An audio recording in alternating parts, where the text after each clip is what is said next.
Hello and welcome, it's Tim from Exotic Ginger. Today is just a video, just a small little video about how you make your roses look the best that they can be.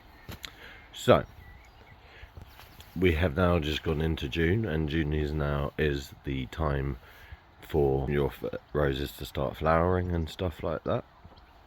So, this is how you get them to look the best that they can.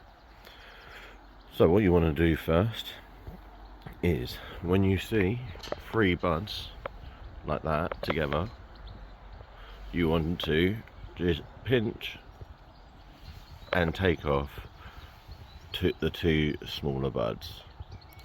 So what that does is that allows the nice main bud to produce a lot more nicer and bigger of a flower. So go around and do that first. Then what the next thing you should do is you should take off deadhead all of your roses. Again, just by, I have a little nail, it's a bit dirty, but I have a little nail where I just stab it into the stem and can just twist it.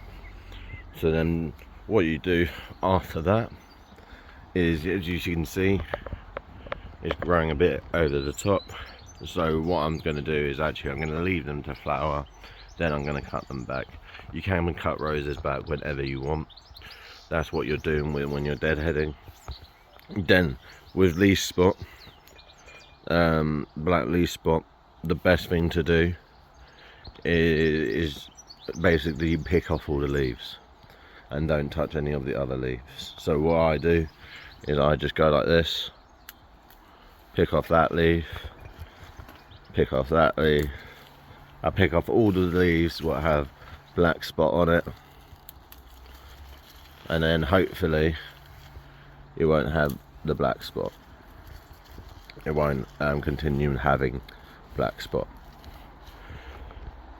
So